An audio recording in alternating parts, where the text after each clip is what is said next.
Recording in progress.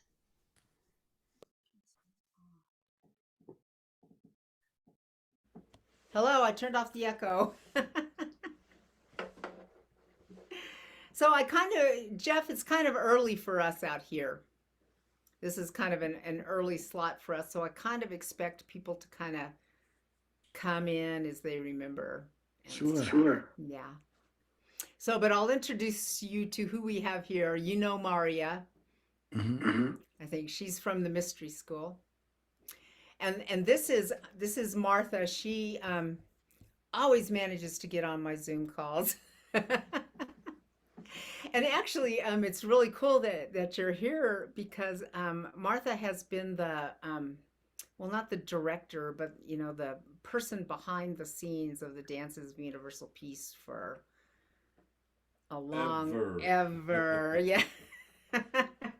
She's the one that manages the office, and she's gone through many iterations of goodness and badness. So we will probably talk about that because Martha, you and Jeff are going to have a lot in common to talk about because Jeff's been through many iterations of goodness and badness as well. So, but I thought what we'd do is we would start with a practice with a really big note.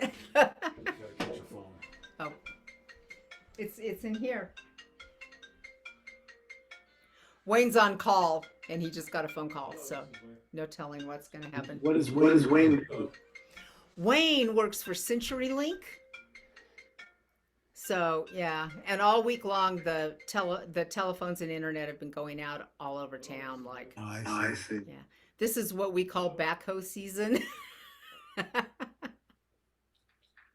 it. You would not believe what happens to the telephone lines and the internet lines. It's always bad. But while we wait for him to either come back or not, let's do this. So what we're going to do is the first line of the Lord's Prayer in Aramaic. Sorry about that, you guys. Oh, are you? No, I'm good. It's good. It's Okay. good. It's all good. Okay. Capo up 2. Oh, really? Okay. I'll do that right away.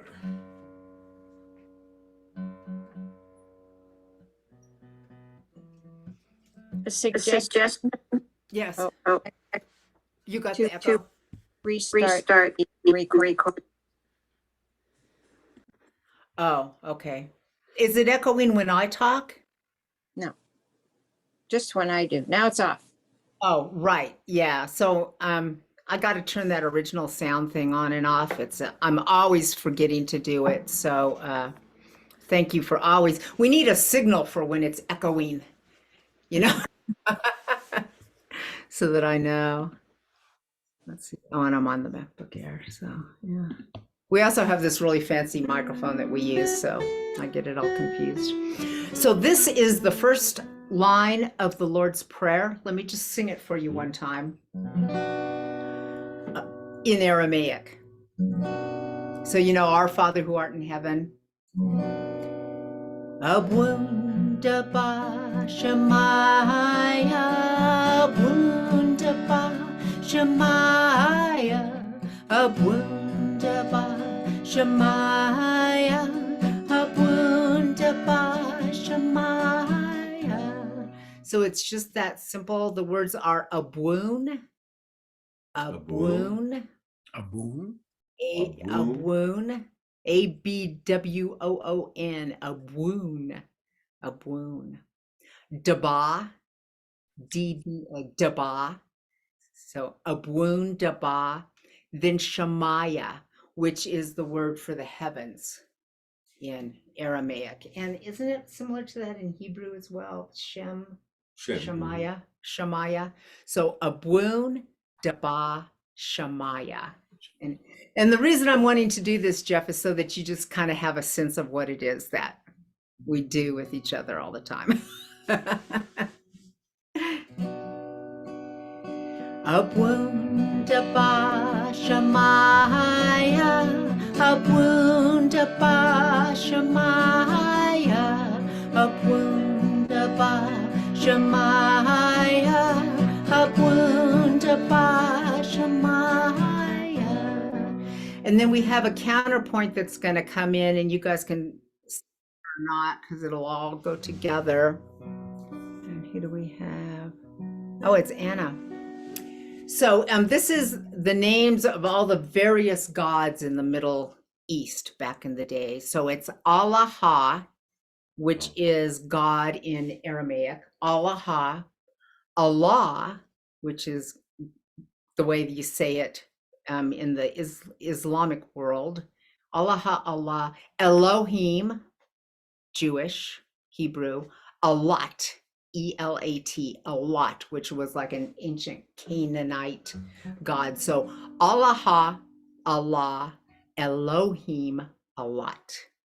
Allah, Allah, Elohim, Allah, sounding like this. Allah, Allah, Elohim, Allah, Allah, Allah, Elohim, Allah. Allah, Allah, Elohim, Allah, Allah, Allah, Elohim, Allah. And getting the words wrong is perfectly fine, because all that really matters is that we're kind of, getting the feel of this as we sing it. And I don't, of course, if I'm watching and you suddenly get hit with a lightning bolt, I'll call the paramedics. But it'll be fine. So we have some movements that we can do sitting. Martha might do it standing too, but you can do this very well sitting. So on a wound, we kind of just dip into our heart. A wound, and then we lift. A wound, daba, and then you sweep from the left to the right, and you're kind of sweeping across your heart. So it ends up looking like this.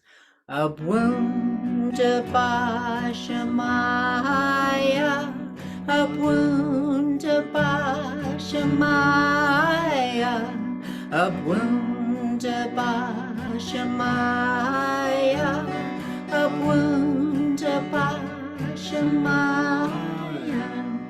And in the Sufi tradition, this is one of the ways they do seated zikr.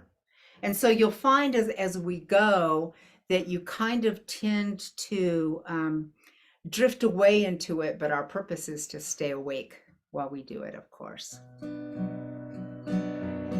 Abundaba Shemaiah, Abundaba Shemaiah, Abundaba Shemaiah, Abundaba Shemaiah, Abundaba Shemaiah, Abundaba Shemaiah,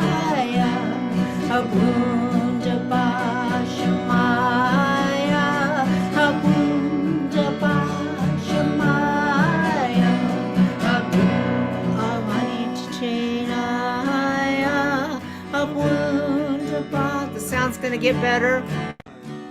Abundaba Shemaiah, Abundaba Shemaiah, Abundaba Shemaiah,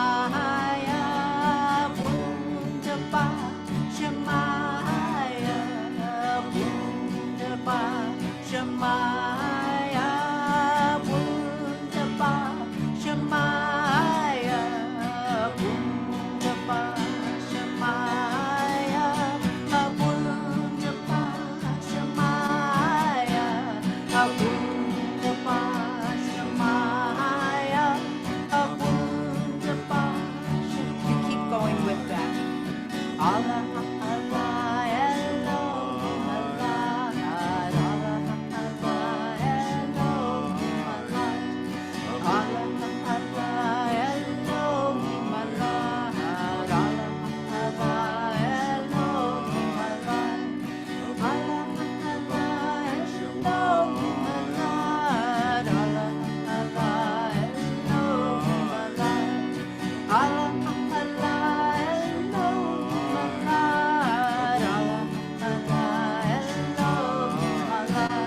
Abundaba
Amen.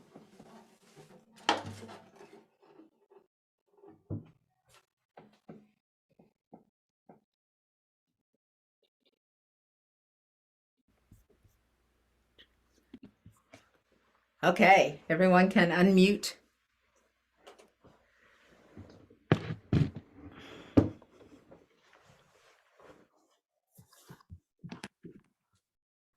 So thank you, Jeff, for coming and being with us. Well, thank you for having me. I've been doing this whole thing. So the Dances of Universal Peace, I don't know if you know the history at all, started with Sam Lewis in San Francisco. And he was a student of Hazrat Inayat Khan, who was one of the people who brought the Sufism to the West. Mhm. And so then from Sam, the Dances of Universal Peace kind of became one offshoot, and then the Sufi Ruhaniyat became another offshoot. And which is really great. The dances fit with Sufi teachings really well, but since we're kind of all stuck on Zoom these days, and the dance community has really felt it because we really like getting together and dancing. And so I thought it was a really good opportunity to just kind of bring different people, kind of expand, things from the dance world to broader things that are, I mean, there's so much going on these days. And the purpose and Dances of Universal Peace means it's all about the same thing, kind of anyway. Mm. Right. So yeah, so I've just kind of been, fishing around and getting anyone who will respond back to me, and you did. And said yes. So why don't you introduce yourself just a little bit, and then we can figure out where to go from there. Okay, well, my name is Jeff Carreira, and let's see. Introduction. You've been I was drawn to the spiritual path, like many people, from a very young age. Although I didn't always have that language, but I always had questions about everything that was presented to me as what life is about, because none of it really made that much sense. And I got very interested in initially science, because that made sense, and then that stopped making sense. So I started to get interested in psychology, and particularly cognitive science, and that led to meditation. And initially that was in Sufism, actually. It was at a Sufi center in Cambridge, Massachusetts, where I would go and sit. And that led to Buddhist practice and Vipassana, and eventually into a spiritual community with a non-dual Advaita Vedanta teacher named Andrew Cohen, where I lived for 20 years, and where I was Andrew's personal assistant for 12 of those, and where I had the most profound experiences of my life. And then that community came to a rather ungracious ending.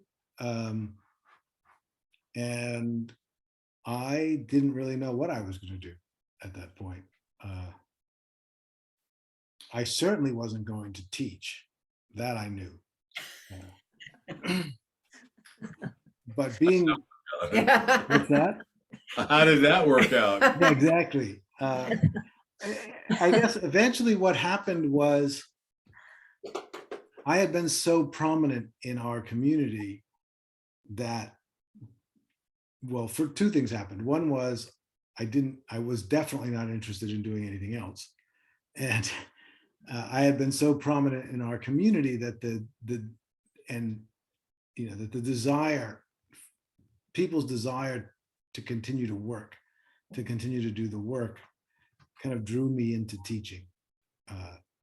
And I tried a few different forms of that. And now for the last 7-8 years, I've been teaching on my own and leading retreats and doing a lot of online. I was very lucky because I've been doing online programs since about 2005, almost before there was real online technology for that. And so when we all, as you just mentioned, when COVID brought all of us online, I was already well established. Most of my community was online already. So nothing really changed for me, except I couldn't do in-person retreats for a while. And now I'm starting to do those again. So that's a little bit of an introduction as to my background. And I guess,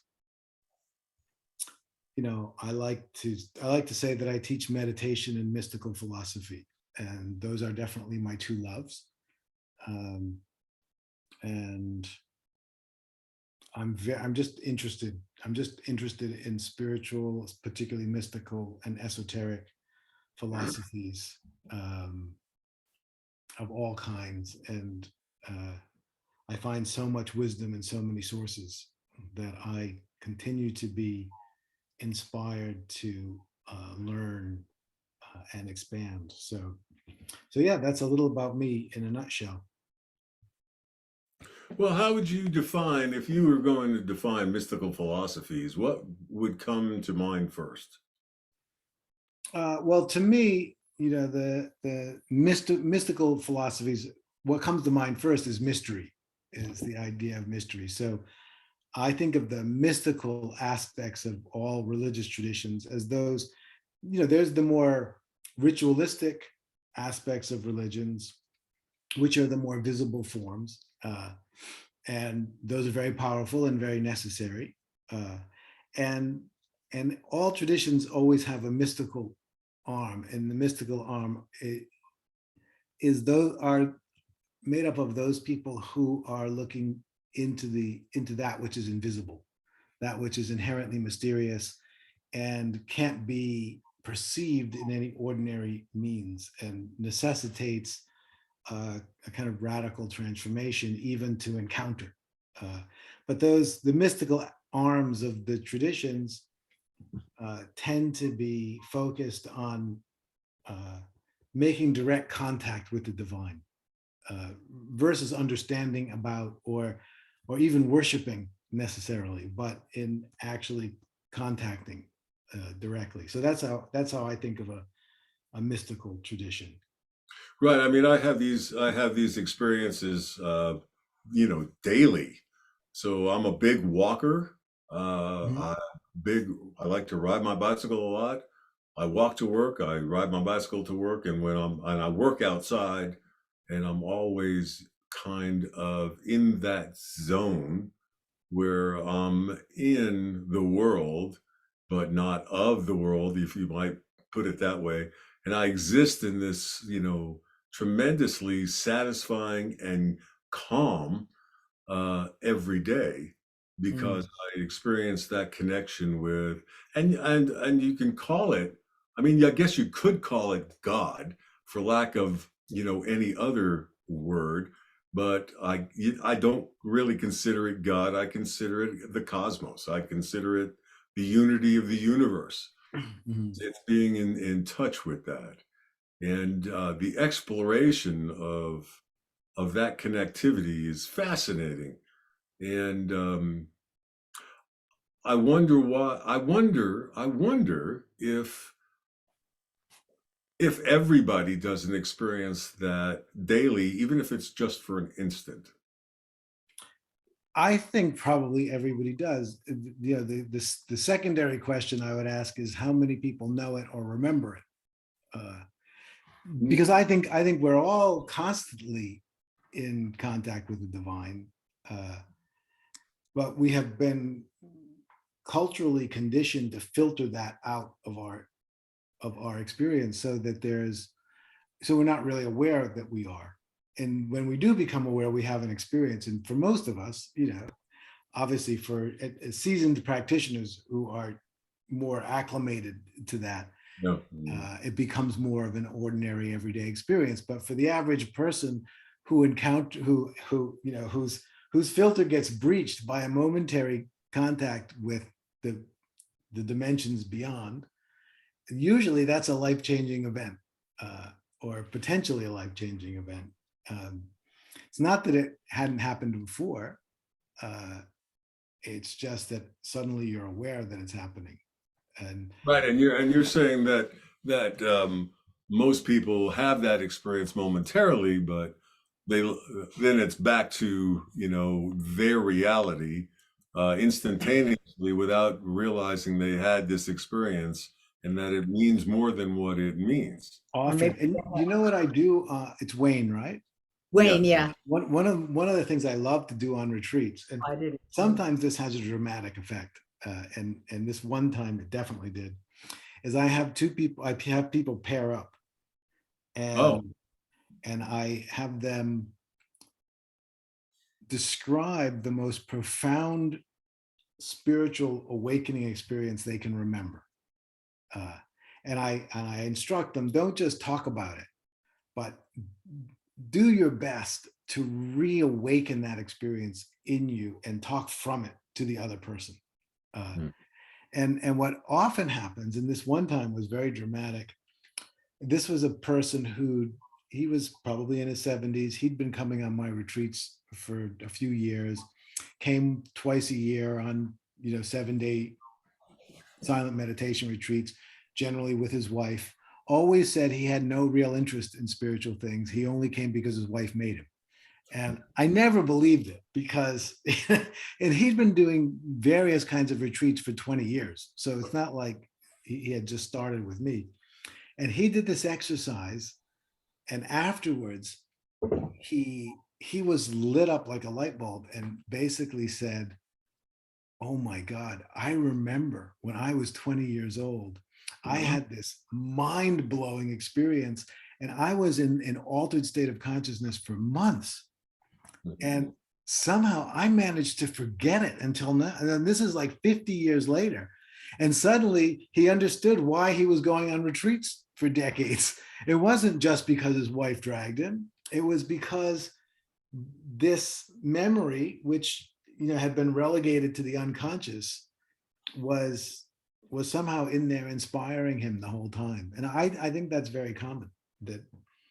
And I often find that on retreats, is that people have memories of experiences from the past that they have just forgotten about.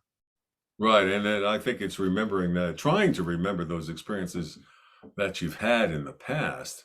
My memory is just worthless. So, I mean, I can't. My sister remembers more stuff from my childhood than I do. You don't remember more? No.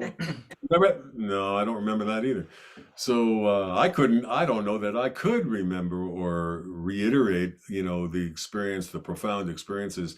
And I'm sure. I mean, I'm absolutely stone cold sure that I've had numerous Mm.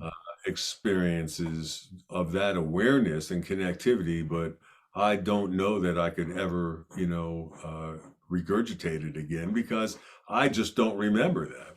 Mm. But I'm always aware of that profound connection between myself and the rest of the natural world or the universe or that cosmic energy.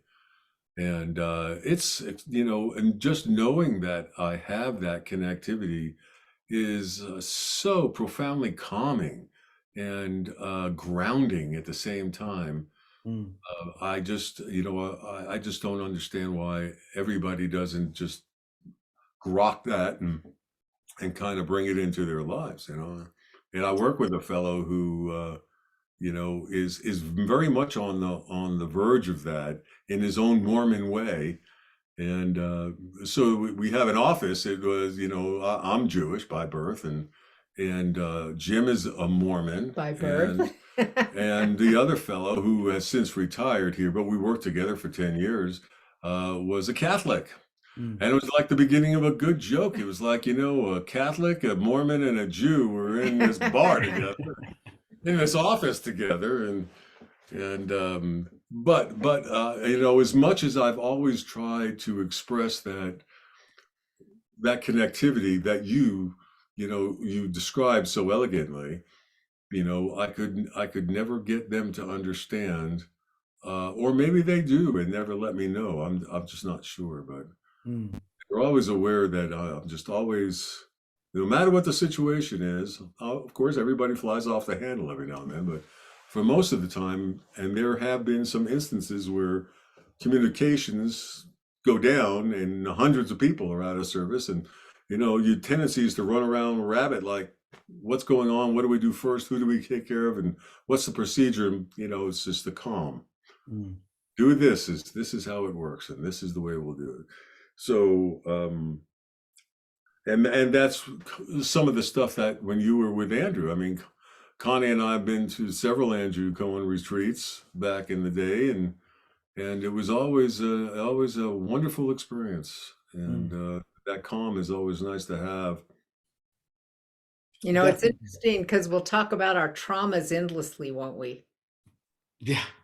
I mean, I won't generally, but So but I have Martha, experienced I those saw things. you nodding, and it made me think. I know you're an expert at dancing in a dance circle, Who and is? there's something that happens, and I can never describe what it is, but when you step in the dance circle and just start moving with people, what is it, Martha? Good question.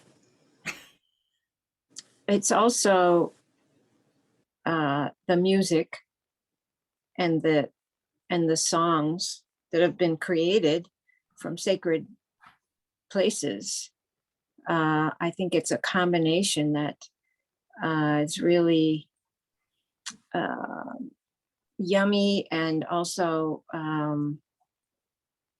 sometimes I get goosebumps and tears and joy, and it's just kind of a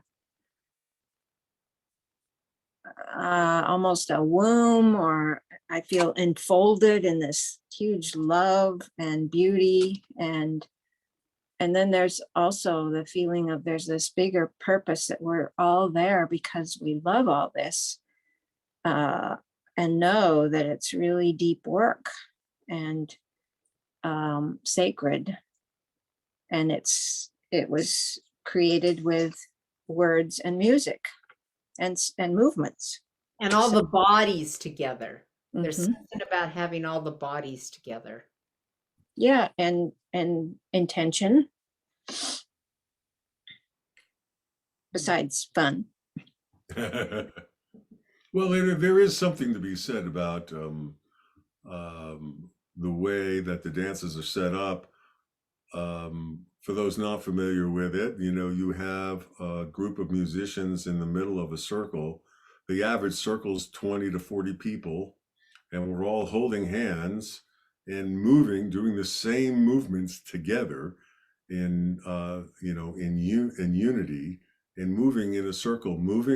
It's a moving meditation because the movements happen together. You're holding hands together, and you're really not thinking about You know, who's to the left of you, who's to your right of you. You're just moving as one, and the whole circle, the voices, the music. It's a meditation, is what it is. Only, you know, you're joining this huge consciousness. It's an amazing feeling of unity, and it could go on for a long time. You've already experienced the fact that they're short verses. You know, there aren't a lot of words that you have to worry about. And of course, you just heard two guitars, but there's a drum, there's a guitar, there's a bass guitar, there's a horn, there's an accordion, there's, you know, whatever's there, and the musicians themselves are building from this connectivity and energy that's being, you're in a circle, so all of it's kind of moving into the middle, and the musicians are building the music and bringing it down, and feeling this. You're all just one organism of 40, 50 people. It's an amazing Maybe we need connectivity. to get Jeff to come to a retreat because he could maybe explain what happens. Right. So, You can experience yeah, it and then and explain he it to could what happened. This is explain what it. happened. So like I was just down at this retreat down in Colorado, and I mean there was like 60 people there, you know, Sky and Bernie. And these two new gals come in, and so we're talking to them beforehand, and Sky's like, "Oh, thanks for coming." She knew him from somewhere, and they're like, "Okay, so what happens? What do we do?" And we were all just like, "I don't know." And so I told her, I said, "Okay, you're new, and so at the end of the evening, you have to explain to us what happens." Tell us what happened. And How we did you got to do the it? end of the evening, and I came up to her and I said, "Okay." And she was just like, "Oh my God, I don't know." Yeah. Actually, Jeff, it would be really interesting.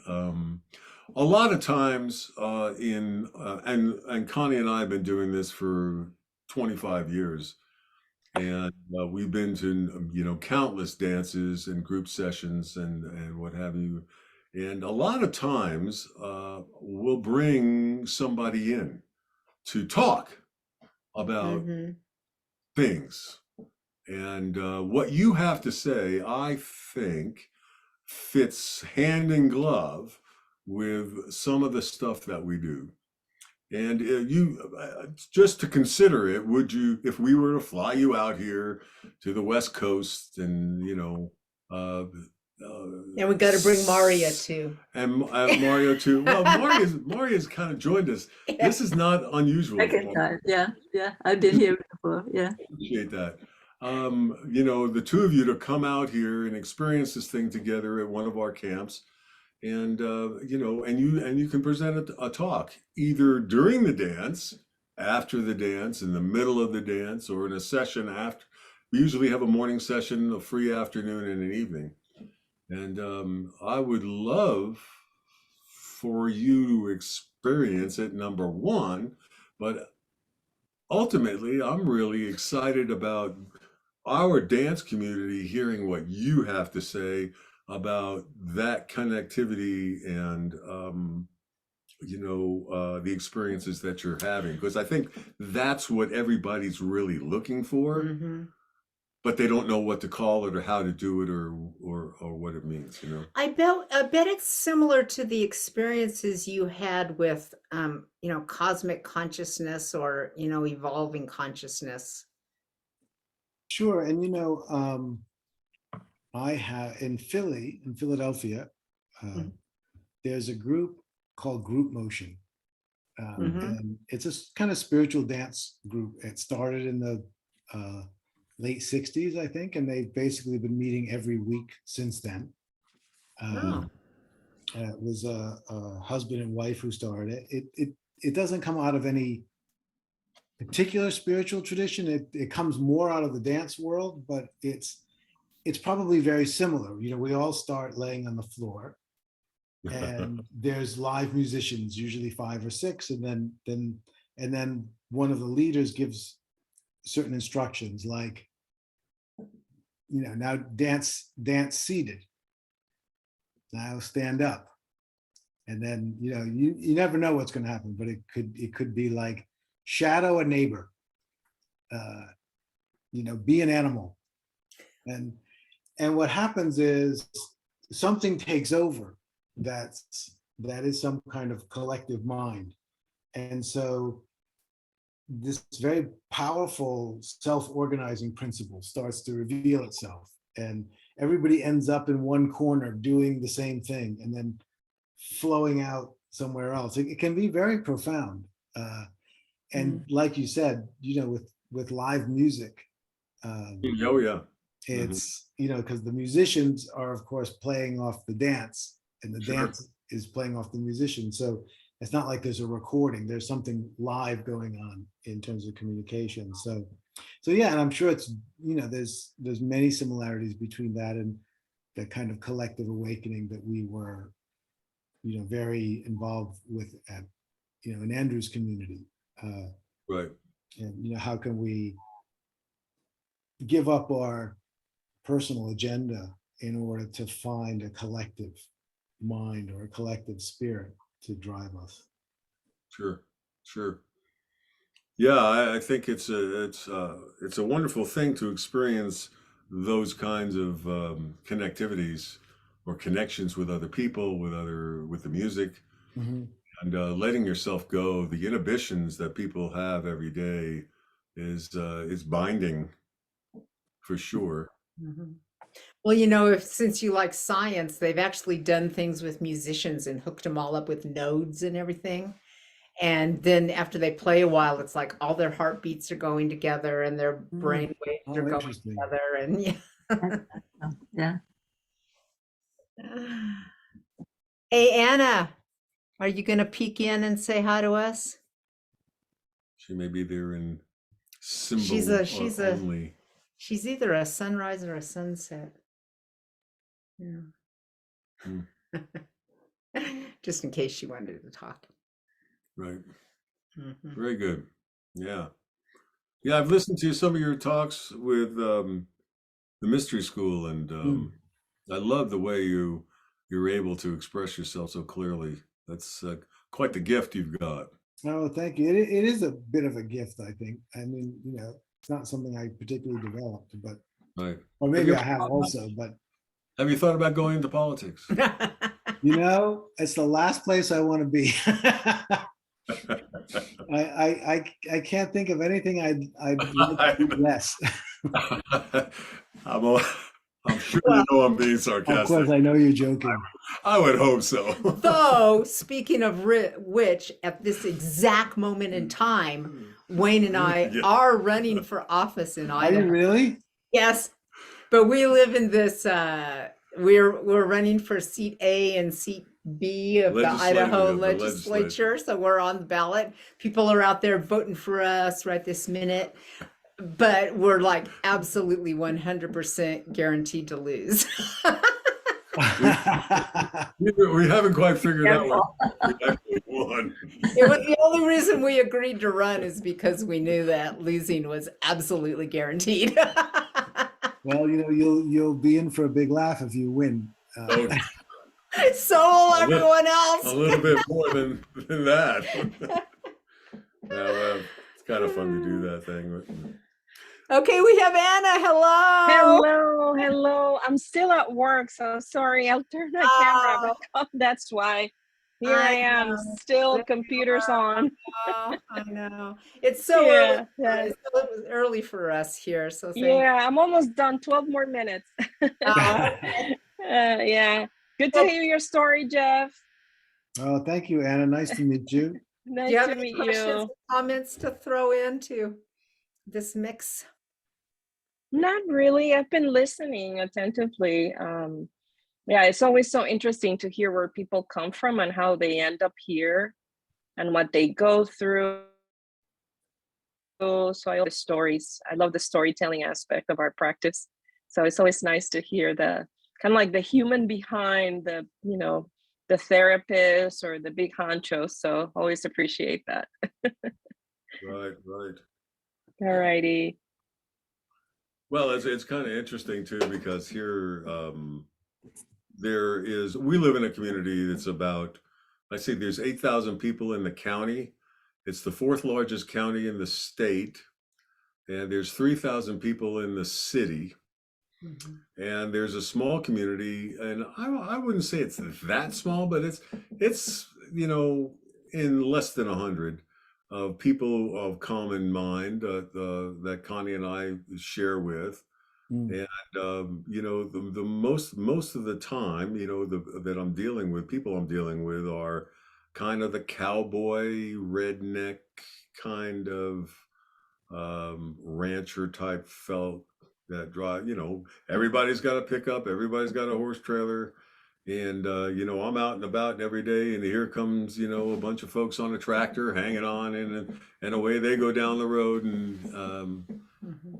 You know, so it's with my cap on and my sunglasses on, I just look like any everybody else. old I'm sure. saying.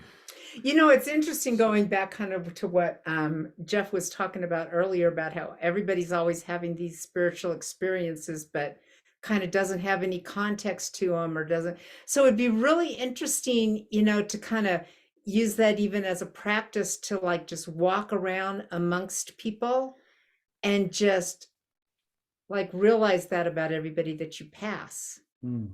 that they're having way more of these experiences than they They would probably even admit to. acknowledge. Mhm, Yeah. mhm. And I Well, what's wonder even if, more interesting is like when you look at one of these rancher types, what's in their mind? I know what I think they're thinking, or I think what they're like, but what are they really like when you get down and sit and talk to or them? what's really underneath Yeah. there. Absolutely. And I have a very good friend of mine who's an electrician, and I'm on the side of the road doing something, and he's coming down in his truck, and he'll see me, and he'll pull over, and we'll have these amazing conversations about something similar to what we're talking about now, and right on the side of the road. And you would never see him. You would never think that he's the kind of fellow that could involve or sink into a conversation about a mystical settings. Mm. And what I find is that a lot of people who are they're in an alcoholic awareness program, AA, and they're recover. Of course, they're always recovering alcoholics, even though they've been doing it for 30 years. They're still recovering, but they have I think they have a particular affinity for seeing beyond, the everyday life. They have to make a connection somewhere, and Mm. it's usually with God. I would completely agree. And I used to for a little while I did a number of talks at recovery centers. Uh, Oh, and the context was that I love William James, the American philosopher. So and then I heard that William part of William James's philosophy was an inspiration to Bill W. When he wrote the Big Book of AA. So Bill W. was the founder of AA, Uh, and because William James was essentially a philosopher who was trying to carve out space for true religion, true spiritual connection in the modern world. And so he was big on saying, we don't have to believe in one particular form of God, that there's a spirit that's universal, and all of these forms are that. And so, Bill W. in the Big Book has a chapter that basically says you don't have to believe in any particular kind of God, but you have to believe in a higher power, because right. you have to surrender to something in order to. And so I used to give lectures on William James's philosophy in recovery centers, and people loved it. It Yeah, went of it went course. so well. But I agree. I find such an affinity. I have such a soft spot for AA, and I think Bill W. And the person who founded AA with him, they're like modern saints. They really created something that has helped millions of people. Absolutely.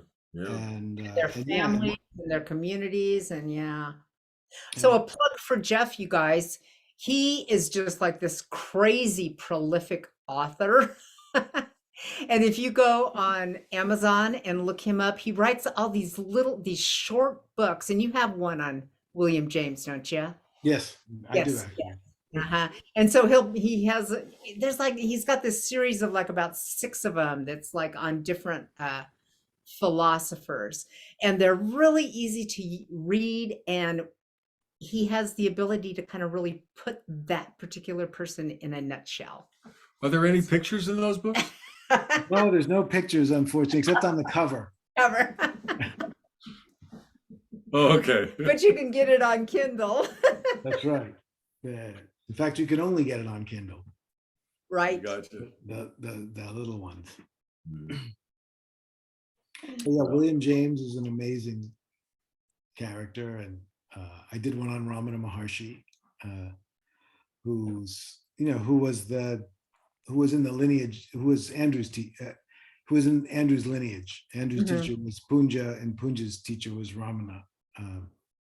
Uh-huh. Oh. So that that I didn't know it. When I was with Andrew, I knew that he was part of that lineage. I didn't realize how much of Andrew's teachings came from Ramana until later when I read Ramana, because I was Andrew's student. I wasn't really looking beyond that. And then I said, oh, a lot of this really does originate with Ramana. Makes you kind of wonder. So, Jeff, would you say that when you put on retreats, one of the things that I really liked about Andrew was how the structures that he had on his retreats.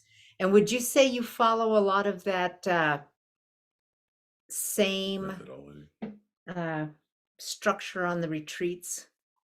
Well, probably not, but especially if you mean like the retreats where we would meet in groups, because I don't tend to do that.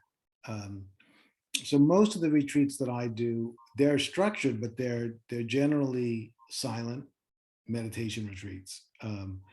And so I'll do an hour talk in the morning, and then we'll sit. So I have fun with the meditation retreats, and different ones are slightly different, but sometimes I will do a meditation retreat, and when you arrive, everyone gives me their phones and their computers and their watches and anything that tells time. Oh, well, I can't go then. And anything that connects you to the world, and then you have to be completely dependent on the bell. And On the bell. I wake everyone up with a bell. I call you to breakfast with a bell. I call you to meditation with a bell. And I wake everyone up at different times. So one day we'll get up at 4 when it's still dark. The next day we won't get up until 8, because I just want everyone to lose reference points. I want them to lose track of what day it is, what time it is. And I want to take everything away that would potentially connect them so they can experience the freedom of just being in the moment. And I take care of everything, so they only literally have to be in the moment, because the sound of the bell will take care of all your needs, and tell you exactly what to do and when to do it. And initially people find it difficult because we're very used to knowing what's going to happen next. But once they get used to it, or once they sort of surrender, right? It requires surrender. Once they surrender to the fact that this is the way it's going to work, then they start to love it, because they experience the freedom of being disconnected from everything, and the ease. And what I tell people is, you have the opportunity to discover how little thinking is actually required to live, because you really hardly have to think at all. If you just follow the bell, by about the 3rd day, you know what the bell means without having to think about it. So if you're just willing to do it, you can almost go through a whole day without the need for a single thought. And people start to feel the relief from the mind, and the joy of just being present. And And I love it because it's fun for me. And I love to meditate. So anytime I have a chance to meditate all day long, I'll take it. Yeah, yeah, yeah. You know, it's almost as if we're constantly being whipped by our schedules. Mhm. Yes, Mhm. definitely.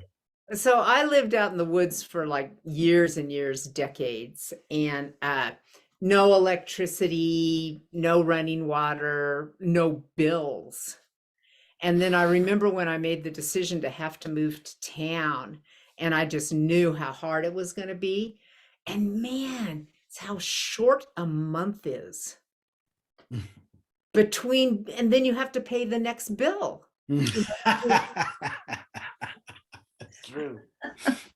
Like rent. I mean, you have no idea, like all these monthly, daily, you know, and it was a really big deal to step out of that world back into this one. Well, there's a relentlessness to Yeah, life that we get used to it. We don't think about it. right. It's It like, I never don't feel changes. like it this month. I don't want to pay my bill. Right. Exactly. It's very fascinating. I mean, we really live in a fascinating time because this relentless pace is largely driven by the kind of industrial machine that needs people to be productive in order to produce, in order to keep increasing wealth. For what reason, nobody knows, but we're all doing it, and wealth just keeps getting generated and generated and generated. Unfortunately, often accumulating in the fewest possible hands, but still there's more wealth. There's always more wealth. It's not necessarily evenly distributed, but we keep generating more of it. I've noticed that. Mhm.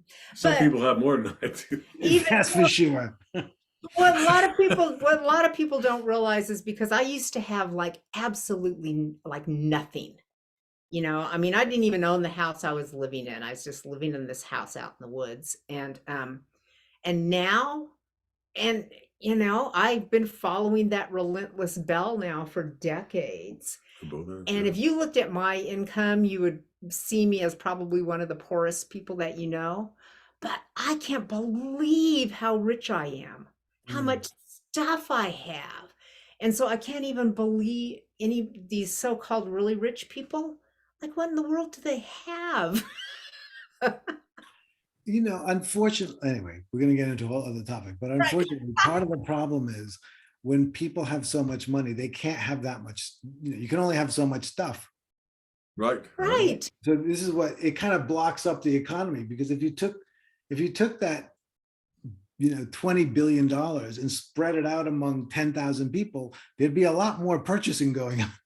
But one person with that much money, what can you buy? I mean, there's not that much you can buy with Okay, all well, we're running for office. There's our. that. This is my platform. And That's right. here is my campaign manager. There you are. See, that's perfect. That's my way into politics. You could be the president. Yeah, Anna, hello.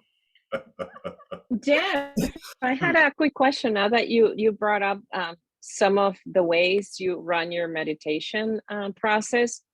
And I was curious if fear comes up for people and what do they do? Have you had anyone leave because they couldn't cope with being disconnected? I'm in a hyper connected and structured life. And Yes. even finding, it seems like the moments we find for connection are stolen moments of our own time. Mhm. And and the other issue that comes up a lot for me is guilt. Like there is guilt when I'm not producing all the time. Yeah. So, and the other one is in the job that I do, there's millions of dollars at stake, and a mistake that I could make could be catastrophic for someone's fortune, So there's that added responsibility. So breathing is essential for me, and my practice involves even trying to follow the Zen, practice and meditate with my eyes open, so that when I'm drowning in projects or responsibilities or demands, I can, return to center without closing my eyes in the middle of an office.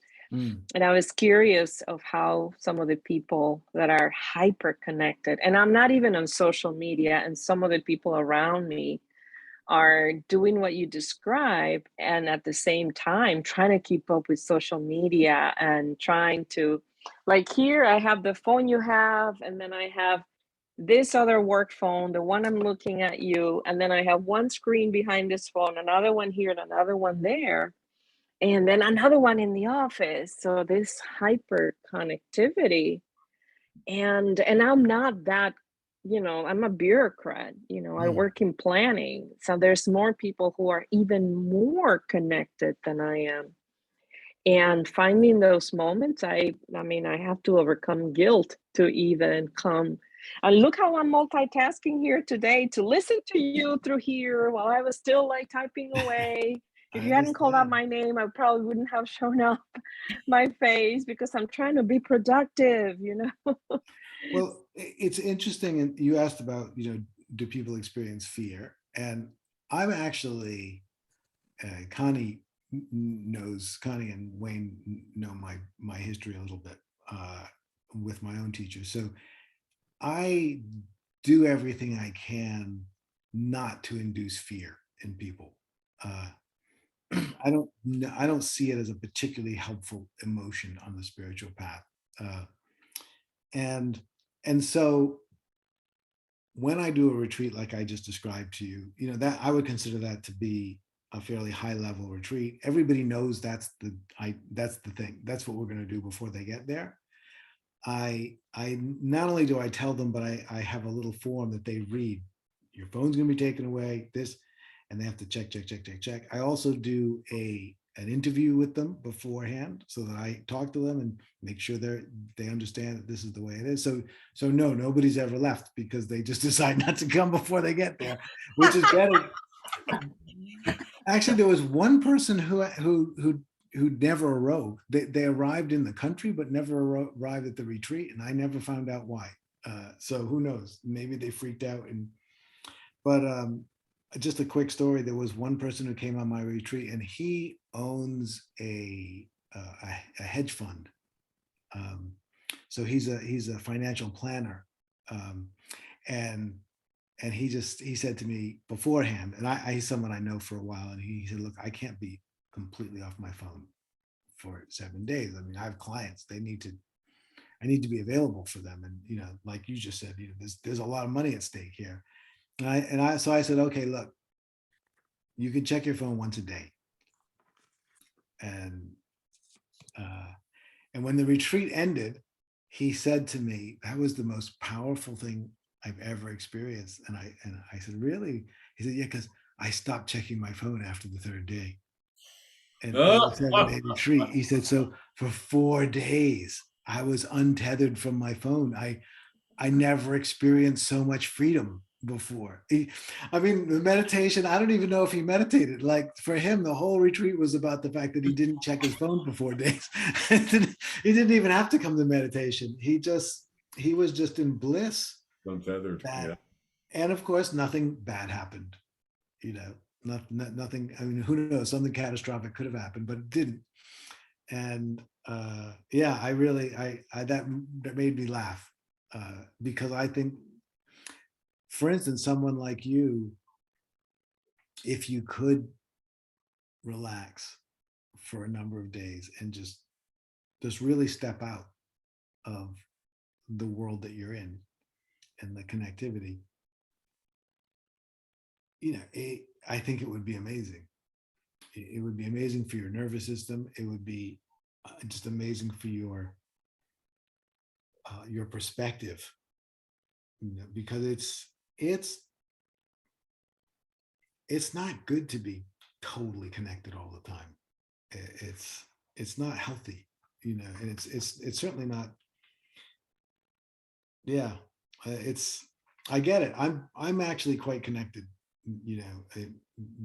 I have a large community, and I'm kind of connected all the time. And I like to spend time in Portugal.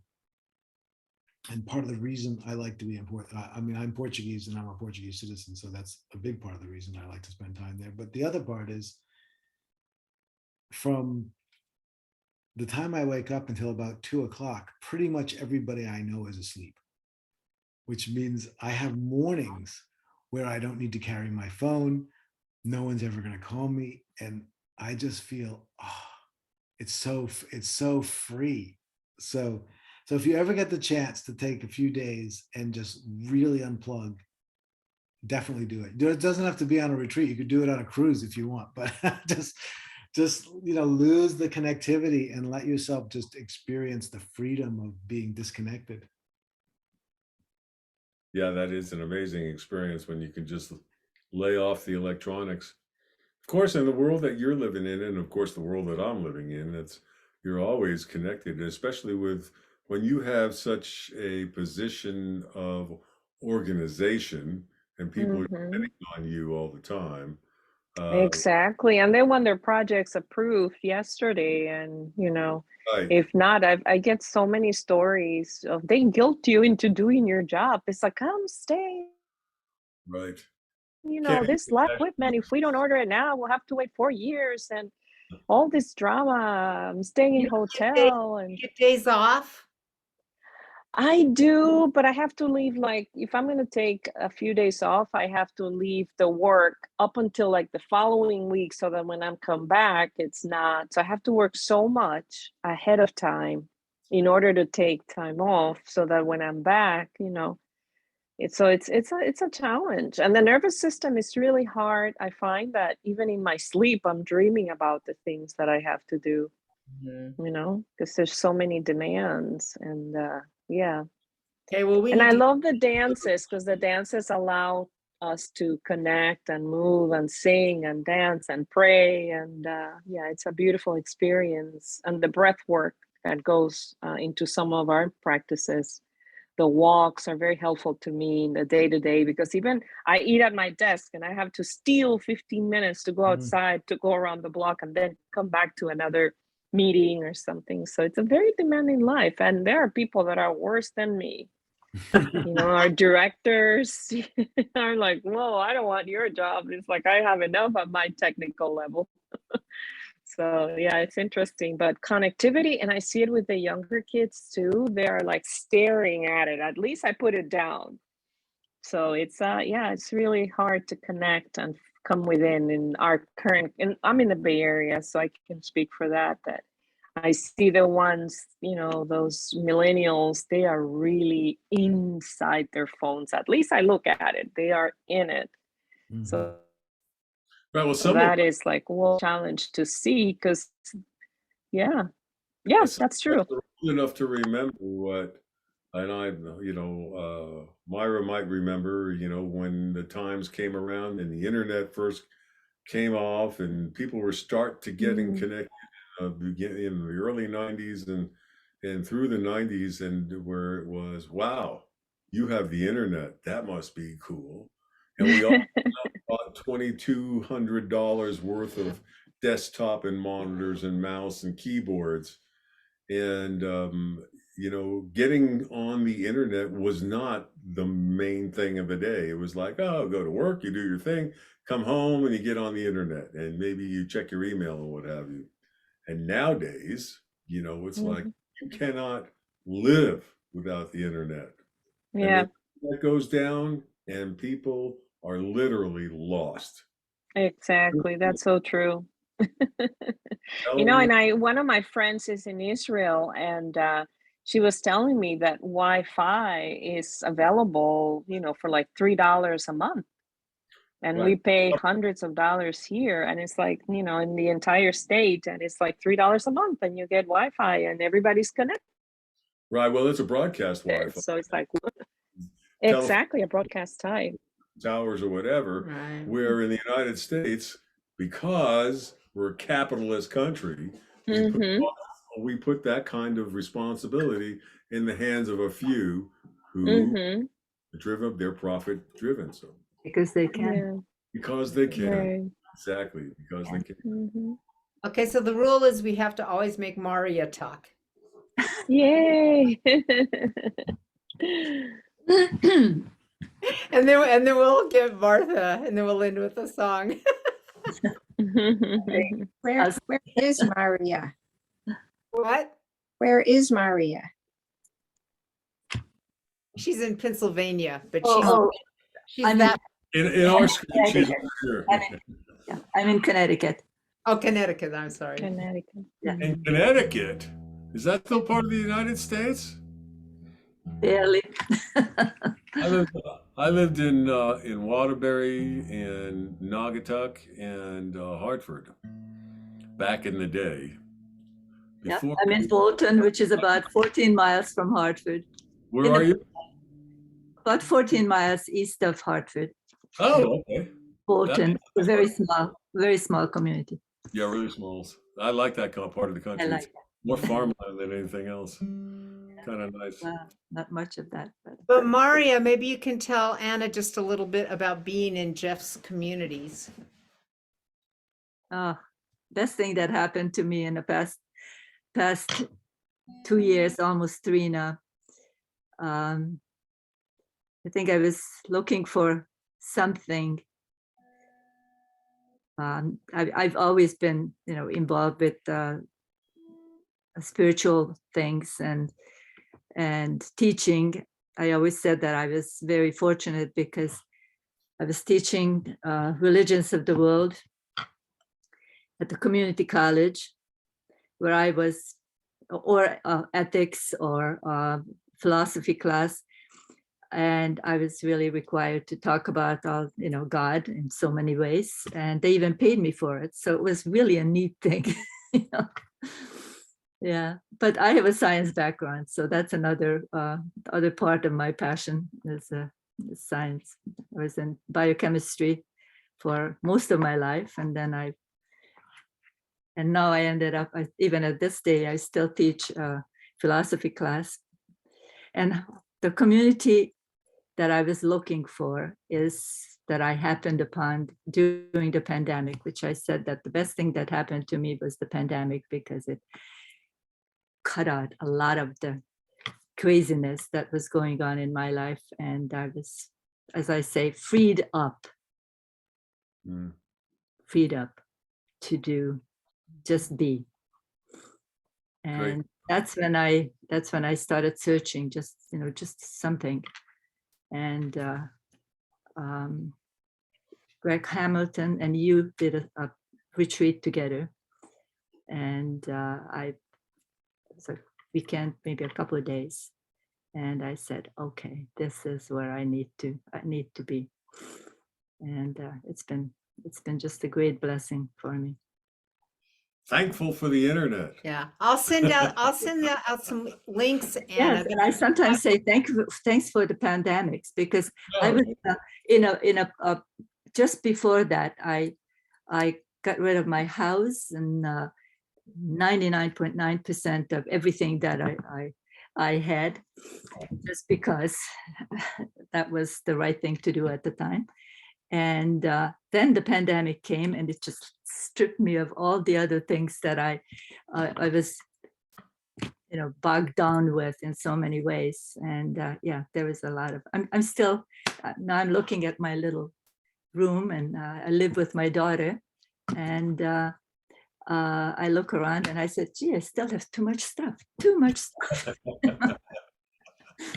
So yeah, no, it's good for my soul to be in the community. That's been, just I'll wonderful. send out a link, Anna, because it might really fit into your lifestyle, because Jeff just has this software that he runs, and so you can get on. I mean, it's not really a social media thing. It's more, I don't know, but you can get on and everybody's teaching different classes. And so there's all sorts of online meditation classes, or you can just get on almost any time and have conversations with people. And Jeff's always doing like meditations. And it's like an interesting way to connect online. But I never, I mean, I do mentor, like a spiritual mentor to a number of people. And I never thought that I could be as connected on the internet as I find. I mean, I find those morning meditations absolutely life-giving for me on a daily basis. And it's like, and I find that if somebody is missing for several days, I'm saying like, wonder how that person is. And I've never spoken a word to them. That's what I find, yet I feel so connected and so um, concerned for some of the people. I mean, there was one particular person that I didn't see for 4 weeks on a morning meditations, and I kept wondering, I said, whom could I ask to find out what's happening to that person? Yeah, so it's a wonderful, for me, it's such a nourishing and I don't know. Connie, I can't find the words. Thank you for sharing. Yeah, But really. good, Thank you, good Connie. fire. Anything else, Martha, from you? No. All right. Well, oh man, we're 20 minutes over. So let's just do a little song, and we'll just close with this song. And if you need to go while we're singing it, Jeff, that's fine. But this is from the Jewish tradition, and we're just going to sing one simple word, kadosh. Kadosh. And so Kadosh, Kadosh, Kadosh is from the Bible, the holy, holy, holy Lord God of hosts. So Kadosh, Kadosh, Kadosh. So basically we're just singing holy, holy, holy. And everyone will need to mute, and I am going to turn the echo on so that our guitars sound good. Okay. Sounds like this.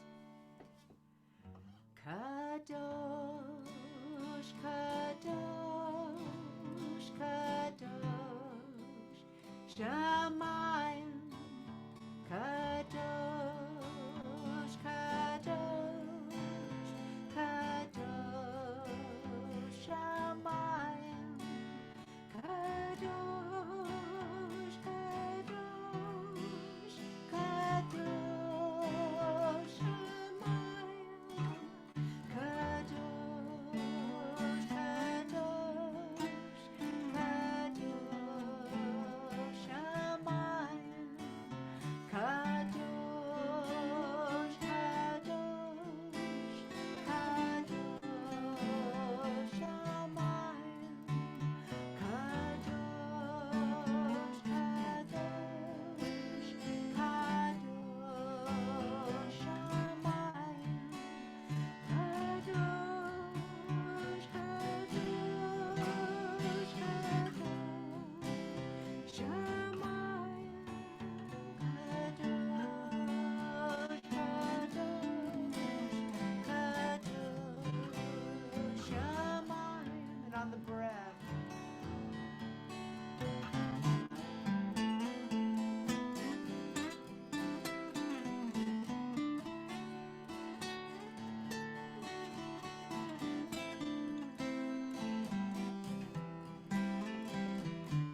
Amen. Okay, I turned the echo off. So thank you, everyone. Maybe we can get Jeff back here again sometime with us. Thank you all. It was great to meet you and fantastic to be here with you, Connie and Wayne. Nice Thank to. you so much for being with us. Thank you. Thank you. Thank Until you. next time. Bye, Connie. Until Bye, next Wayne. time, well, you Bye. never know what I'm going to dream up next. Yeah. Yay. Anything. Exciting. Thank you, Jeff. Thank you. Thank Bye you. bye. Thanks, Jeff. We Bye-bye. Bye, appreciate it. Martha. Thank you.